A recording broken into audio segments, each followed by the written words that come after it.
Sir 2019 में पंजाब में गरीब दलित स्टूडेंट्स की जो स्कॉलरशिप मिलती थी तो 4 लाख स्टूडेंट से लेके वो मसा 1-1.5 लाख स्टूडेंट्स तक रह गई इस करके क्योंकि जो इधर गवर्नमेंट ऑफ इंडिया से जो पैसे रिलीज होते थे उनकी स्कॉलरशिप के लिए एक बहुत बड़ा घोटाला पिछली सरकार में नजर आया, जहां सोशल जस्टिस के सेक्रेटरी ने अपने मंत्री के ऊपर इल्जाम लगाया कि 60 करोड़ रुपए उन्होंने घोस्ट इंस्टीट्यूशंस को और प्राइवेट इंस्टीट्यूशंस को देके 60 करोड़ रुपए का घपला कर दिया है। तो सर इसके बारे में मैंने भी मंत्रालय को लिखा था, इस पे जांच भी बैठी थी और वहां पे जांच के आदेश स्टेट गवर्नमेंट को दिया गया तो उन्होंने लिपापोती करके जिस सेक्रेटरी ने अपने मंत्री के बारे में बताया था उसको निकाल दिया और मंत्री को क्लीन चिट दे दिया। ये अलग बात है कि उसके बाद कांग्रेस सरकार ने उस मंत्री को हटाना पड़ा। तो मैं पूछना चाहती हूं कि वो 4 लाख बच्चे जिनको अभी तक अपने सर्टिफिकेट नहीं मिले, अपने डिग्रीज नहीं मिले हैं, वो आगे अपनी पढ़ाई नहीं कर सक रहे हैं, वो उनका सारा फ्यूचर खराब हो गया। तो क्या ये सरकार ने जो पंजाब का स्कॉलरशिप का घोटाला था उसमें किसी को जिम्मेवार पकड़ के उन मंत्रियों को उनके खिलाफ कोई एक्शन लेंगे कि ऐसे ही चलता रहेगा कि मंत्री में जाके स्कॉलरशिप अपने चाहतों को इंस्टीट्यूशंस को देके, कॉलेजेस को देके किकबैक्स लेके और बच्चे वहां के वहां रह जाए? ये मैं मंत्री जी से जानना चाहूंगी। जी माननीय मंत्री जी। आदरणीय अध्यक्ष जी, मैं थोड़ी देर पहले ही इस विषय को मैंने कहा कि मैं इस विषय की राजनीतिकरण नहीं चाहता हूं, लेकिन आदरणीय सदस्य जो विषय उठाए वो सही बात है। राज्यों ने पैसा केंद्र से लिया लेकिन अपने मनमाने तरीके से चीजों को कहीं दिया कहीं नहीं दिया, ये बात सही है।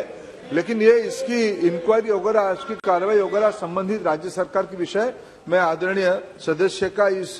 आपत्ति को अभी जो पंजाब की नई सरकार बनी है उनके सामने भारत सरकार की ओर से एक एडवाइजरी के साथ भेज देंगे। सर 2019 में पंजाब में गरीब दलित स्टूडेंट्स की जो स्कॉलरशिप मिलती थी तो 4 लाख स्टूडेंट से लेके वो मसा 1-1.5 लाख स्टूडेंट्स तक रह गई इस करके क्योंकि जो इधर गवर्नमेंट ऑफ इंडिया से जो पैसे रिलीज होते थे उनकी स्कॉलरशिप के लिए एक बहुत बड़ा घोटाला पिछली सरकार में नजर आया, जहां सोशल जस्टिस के सेक्रेटरी ने अपने मंत्री के ऊपर इल्जाम लगाया कि 60 करोड़ रुपए उन्होंने घोस्ट इंस्टीट्यूशंस को और प्राइवेट इंस्टीट्यूशंस को देके 60 करोड़ रुपए का घपला कर दिया है। तो सर इसके बारे में मैंने भी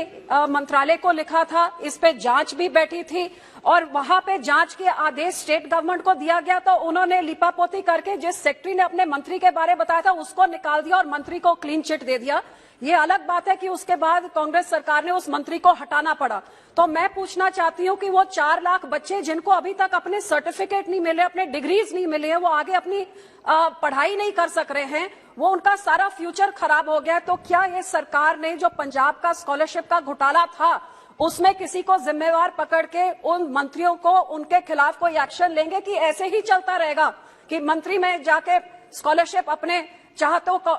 इंस्टीट्यूशंस को देके, कॉलेजेस को देके किकबैक्स लेके और बच्चे वहां के वहां रह जाए? ये मैं मंत्री जी से जानना चाहूंगी। जी माननीय मंत्री जी। आदरणीय अध्यक्ष जी, मैं थोड़ी देर पहले ही इस विषय को मैंने कहा कि मैं इस विषय की राजनीतिकरण नहीं चाहता हूं, लेकिन आदरणीय सदस्य जो विषय उठाए वो सही बात है। राज्यों ने पैसा केंद्र से लिया लेकिन अपने मनमाने तरीके से चीजों को कहीं दिया कहीं नहीं दिया, ये बात सही है।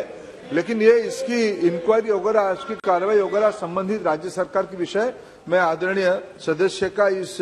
आपत्ति को अभी जो पंजाब की नई सरकार बनी है उनके सामने भारत सरकार की ओर से एक एडवाइजरी के साथ भेज देंगे।